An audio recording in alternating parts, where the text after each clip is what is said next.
जय श्री कृष्ण, राधे कृष्ण, ओम नमो भगवते वासुदेवाय। पूर्व श्लोक में भगवान ने यह बताया कि तत्वज्ञ योगियों के कुल में जन्म लेने वाले को पूर्व संस्कार, पूर्व जन्मकृत बुद्धि संयोग प्राप्त हो जाता है और वह साधन में तत्परता से लग जाता है। अब शुद्ध श्रीमानों के घर में जन्म लेने वाले योग भ्रष्ट की क्या दशा होती है, इसका वर्णन आगे के श्लोक में करते हैं। योगियों के कुल में जन्म लेने वाले योग भ्रष्ट को किसी साधन की सुविधा मिलती है, जैसा वायुमंडल मिलता है, जैसा संग मिलता है, जैसी शिक्षा मिलती है, वैसी साधना की सुविधा वायुमंडल, संग, शिक्षा आदि श्रीमानों के घर में जन्म लेने वाले को नहीं मिलती। परंतु स्वर्ग आदि लोकों में जाने से पहले मनुष्य जन्म में जितना योग का साधन किया है, सांसारिक भोगों का त्याग किया है, उसके अंतःकरण में जितने अच्छे संस्कार पड़े हैं, उस मनुष्य जन्म में किए हुए अभ्यास के कारण ही भोगों में आसक्त हुआ भी वह परमात्मा की तरफ जबरदस्ती खिंच जाता है। वह श्रीमानों के घर में जन्म लेने से पहले बहुत वर्षों तक स्वर्ग आदि लोकों में रहा है। वहां उसके लिए भोगों की बहुलता रही है और यहाँ साधारण घरों की अपेक्षा श्रीमानों के घर में भी भोगों की बहुलता है। उसके मन में जो भोगों की आसक्ति है वह भी अभी सर्वथा मिटी नहीं है, इसलिए वह भोगों के परवश हो जाता है। परवश होने पर भी अर्थात इंद्रिया, मन आदि का भोग की तरफ आकर्षण होते रहने पर भी पूर्व के अभ्यास आदि के कारण वह जबरदस्ती परमात्मा की तरफ खींच जाता है। कारण यह है कि भोग वासना कितनी ही प्रबल क्यों न हो, पर वह असत ही है। उसका जीव के सत स्वरूप के साथ कोई संबंध नहीं है। जितना ध्यान योग आदि साधन किया गया है, साधन के जितने संस्कार हैं, वे कितने ही साधारण क्यों न हो, पर वे सत ही है। वे सभी जीव के सत स्वरूप के अनुकूल हैं, इसलिए वे संस्कार भोग के परवश हुए योग भ्रष्ट को भीतर से खींचकर परमात्मा की तरफ लगा ही देते हैं। इस प्रकरण में अर्जुन का प्रश्न था कि साधन में लगा हुआ शिथिल प्रयत्न वाला साधक अंत समय में योग से विचलित हो जाता है, तो वह योग की संसिद्धि को प्राप्त न होकर किस गति को जाता है, अर्थात उसका कहीं पतन तो नहीं हो जाता। इसके उत्तर में भगवान ने इस श्लोक में और परलोक में योग भ्रष्ट का पतन न होने की बात इस श्लोक के पूर्वार्ध तक कही। अब इस श्लोक के उत्तरार्ध में योग में लगे हुए योगी की वास्तविक महिमा कहने के लिए योग के जिज्ञासु की महिमा कहते हैं।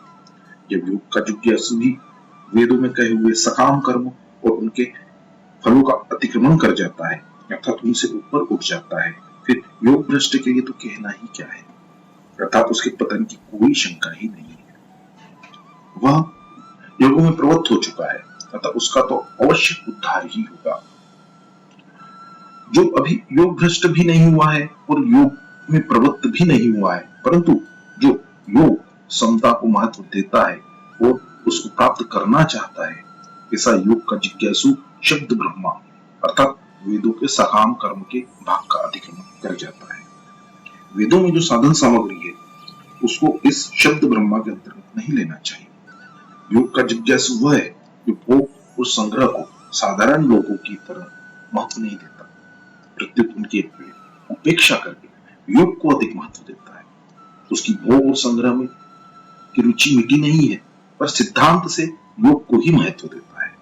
इसलिए वह योगारूढ़ तो नहीं हुआ है, पर योग का जिज्ञासु है, योग को प्राप्त करना चाहता है। इस जिज्ञासा मात्र का यह महात्म्य है कि वह वेदों में कहे सकाम कर्मों से और उनके फल से ऊंचा उठ जाता है। इससे सिद्ध हुआ कि जो यहाँ के भोगी की और संग्रह की रुचि सर्वथा मिटा न सके और तत्परता से योग में भी न लग सके, उसकी भी इतनी महत्ता है, तो फिर योग भ्रष्ट के इस विषय में तो कहना ही क्या। इसी ही बात भगवान ने दूसरे अध्याय के 40वें श्लोक में कही है कि योग समता का आरंभ भी नष्ट नहीं होता और उसका थोड़ा सा भी अनुष्ठान महान भय से रक्षा कर लेता है, अर्थात कल्याण कर लेता है। फिर योग में प्रवृत्त हो चुका है, उसका पतन कैसे हो सकता है, उसका तो कल्याण ही होगा, इसमें संदेह की बात ही नहीं है। योग भ्रष्ट बहुत विशेषता वाले मनुष्य का नाम है। कैसी विशेषता कि मनुष्यों में हजारों और हजारों में कोई एक सिद्धि के लिए यत्न करता है, तो सिद्धि के लिए यत्न करने वाला ही योग भ्रष्ट होता है। योग में लगने वाले की बड़ी महिमा है। इस योग का जिज्ञासु भी शब्द ब्रह्मा का अतिक्रमण कर जाता है, अर्थात ऊंचे से ऊंचे ब्रह्मलोक आदि लोकों से भी उसकी अरुचि हो जाती है। कारण कि ब्रह्मलोक आदि सभी लोग पुनरावृत्ति है और वो अपुनरावृत्ति चाहता है। जब योग की जिज्ञासा मात्र होने की इतनी महिमा है तो फिर योग भ्रष्ट की कितनी महिमा होनी चाहिए। कारण कि उसके उपदेश में योग समता आ गई है, तभी तो योग भ्रष्ट हुआ है। इस योग भ्रष्ट की महिमा योग की है, न कि भ्रष्ट होने की। जैसे कोई आचार्य की परीक्षा में फेल हो गया तो क्या वो शास्त्री और मध्यमा की परीक्षा में पास होने वालों से भी नीचा होगा? नहीं होगा। ऐसे ही जो योग भ्रष्ट हो गया है वह सकाम भाव से बड़े बड़े यज्ञ दान तप आदि करने वालों से नीचा नहीं होता, प्रत्युत बहुत श्रेष्ठ होता है। कारण कि उसका उद्देश्य समता हो गया है।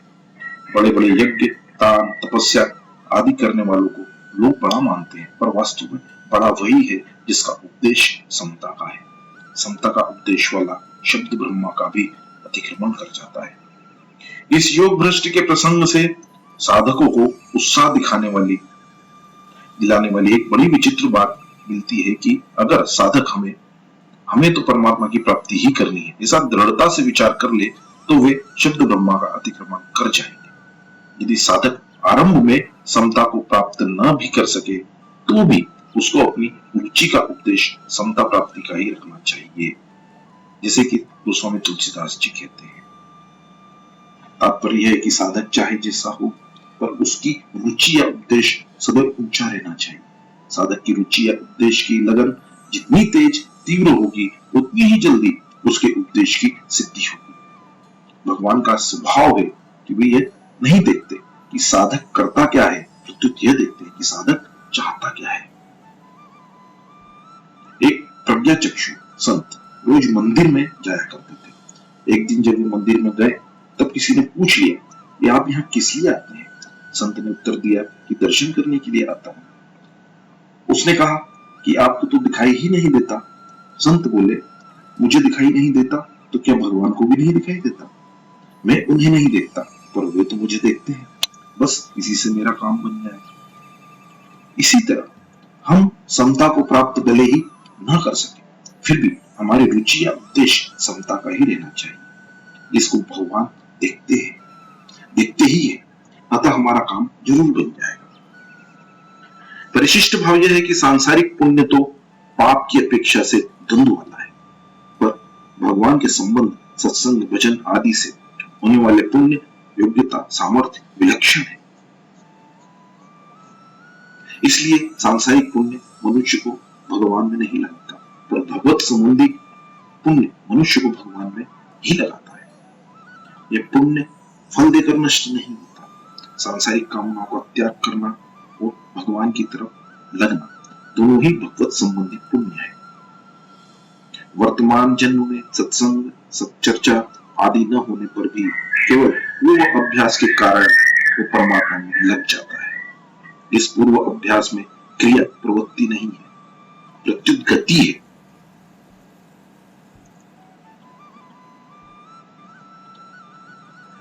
क्रिया वाला अभ्यास न होकर गति वाला अभ्यास है। तात्पर्य यह है कि इस अभ्यास में प्रयत्न भी नहीं है और कर्तव्य भी नहीं है, पर गति है। गति में स्वतः परमात्मा की ओर खींचने की शक्ति है। क्रिया वाला अभ्यास किया जाता है और गति वाला अभ्यास स्वतः हो जाता है। श्रीमानों के घर में जन्म लेने के बाद जब वह योग भ्रष्ट परमात्मा की तरफ खींचता है तब उसकी क्या दशा होती है यह आगे के श्लोक में बताते हैं। वैराग्यवान योग भ्रष्ट तो तत्वज्ञ जीवन मुक्त योगियों के कुल में जन्म लेने और वहां विशेषता से यत्न करने के कारण सुगमता से परमात्मा को प्राप्त हो जाता है, परंतु श्रीमानों के घर में जन्म लेने वाला योग भ्रष्ट परमात्मा को कैसे प्राप्त होता है इसका वर्णन इस श्लोक में हम करते हैं। इस पद का तात्पर्य है कि योग का जिज्ञासु भी जब वेदों में कहे हुए साकाम कर्मों का अतिक्रमण कर जाता है, उनसे ऊंचा उठ जाता है, तब जो योग में लगा हुआ है और तत्परता से यत्न करता है वह वेदों से ऊंचा उठ जाए और परम गति को प्राप्त हो जाए तो इसमें संदेह ही क्या है।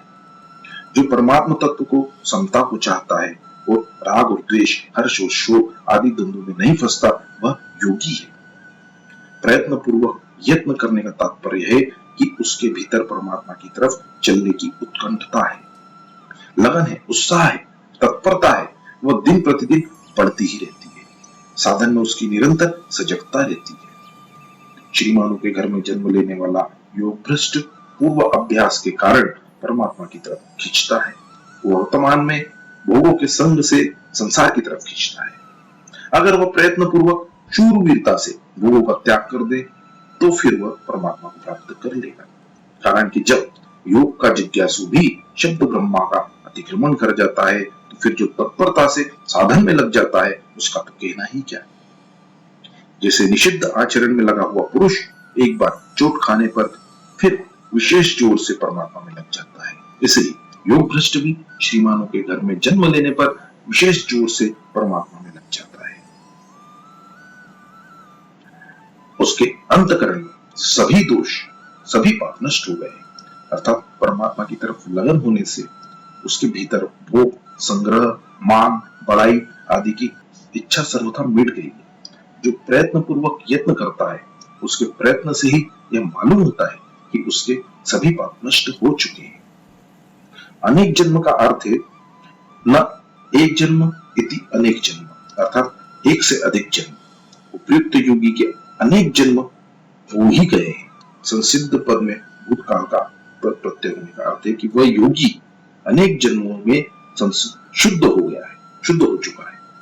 पहले मनुष्य जन्म में योग के लिए प्रयत्न करने से शुद्धि हुई, फिर अंत समय में योग से विचलित होकर स्वर्ग आदि लोकों में गया तथा वहां भोगों से अरुचि होने से शुद्धि हुई और फिर यहाँ शुद्ध श्रीमानों के घर में जन्म लेकर परमात्मा प्राप्ति के लिए तत्परता पूर्वक यत्न करने से शुद्धि हुई। इस प्रकार 3 जन्मों में शुद्ध होना ही अनेक जन्म से संसिद्ध होना है।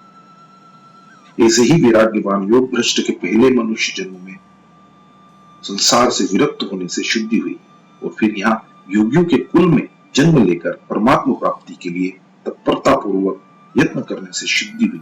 इस प्रकार 2 जन्मों में शुद्ध होना उसका अनेक जन्म संसिद्ध होना है, इसलिए वह परम गति को प्राप्त हो जाता है। तात्पर्य है कि जिसको प्राप्त होने पर उससे बढ़कर कोई भी लाभ मानने में नहीं आता और जिसमें स्थित होने पर भयंकर से भयंकर दुख भी विचलित नहीं कर सकता, ऐसे अत्यंतिक सुख को वह प्राप्त हो जाता है। वास्तव में देखा जाए तो मनुष्य मात्र अनेक जन्म संसिद्ध है, कारण कि इस मनुष्य शरीर के पहले अगर वह स्वर्ग आदि लोकों में गया है तो वहां शुभ कर्मों का फल भोगने से उसके स्वर्ग प्रापक पुण्य समाप्त हो गए और वह पुण्यों से शुद्ध हो गया। अगर वो नरकों में गया है तो फिर नरकी की यातना होने से उसके नरक प्रापक पाप समाप्त हो गए हैं और वो पापों से शुद्ध हो गया।